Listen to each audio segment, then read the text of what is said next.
Gujarat press અકાદમી ગાંધીનગર તથા જિલ્લા માહિતી કચેરી ભાવનગરના સંયુક્ત ઉપક્રમે ભાવનગર ખાતે સર્જક સાથે સંવાદ કાર્યક્રમ અંતર્ગત ડિજિટલ યુગમાં બદલાતું સાહિત્ય અને પત્રકારત્વનું સ્વરૂપ વિષયક એક દિવસીય સેમિનારનું આયોજન કરવામાં આવ્યું હતું.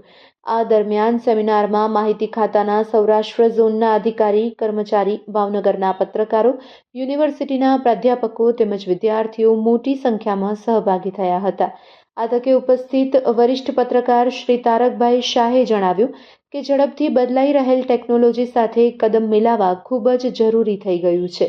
તેમણે વધુમાં જણાવ્યું કે જ્યારે સોશિયલ મીડિયા દ્વારા સમાચાર મિનિટોમાં લોકો સુધી પહોંચી જાય છે, પરંતુ ઝડપ સાથે વિશ્વસનીયતા જાળવવી ખૂબ જ મહત્વપૂર્ણ છે. તેમણે કહ્યું કે ટેકનોલોજીના ઉપયોગ સાથે જવાબદારી અનિવાર્ય રીતે જોડાયેલી છે.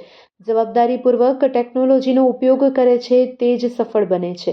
16 કોલમના ફોટોથી જે પ્રભાવ અને આનંદ મળે છે તે સોશિયલ મીડિયા ઉપરથી નથી મળતો. આ સાથે જ સાહિત્યકાર શ્રી મહેન્દ્રસિંહ પરમારે જણાવ્યું હતું કે સંદેશા વ્યવહારની સરળતા અને પહોંચ એ ડિજિટલ યુગની સૌથી મોટી ભેટ છે.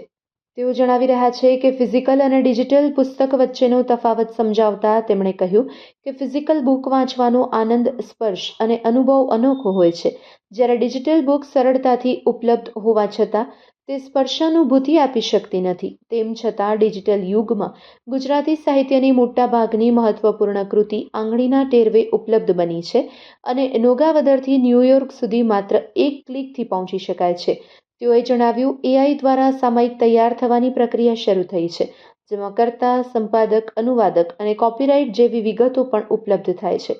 નવા સમયની ભાષા મિન્ડી લેંગ્વેજ તરીકે વિકસી રહી છે અને સાહિત્ય હવે વ્યાપક જન સમુદાય સુધી શ્રેષ્ઠ રીતે પહોંચતું બન્યું છે.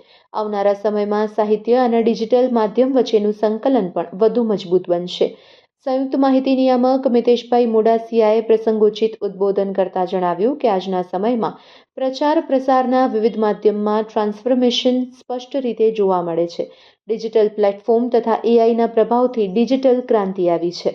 કાર્યક્રમના પ્રારંભે ભાવનગર જિલ્લા માહિતી કચેરીના ઇન્ચાર્જ નાયબ માહિતી નિયામક રેસુંગ ચૌહાણે સૌનું શાબ્દિક સ્વાગત કરી વસંતમાં જે રીતે પ્રકૃતિ નવા વાઘા પહેરે છે તે જ રીતે સંચાર માધ્યમમાં પણ ઝડપથી તેનો કલેવર બદલાઈ રહ્યું છે તેની ભૂમિકા આપી તેમણે સમય સાથે આપણે પણ નવા પરિવેશ સાથે અનુકૂલન સાધવું પડશે તેવીની જરૂરિયાત વર્ણવી હતી.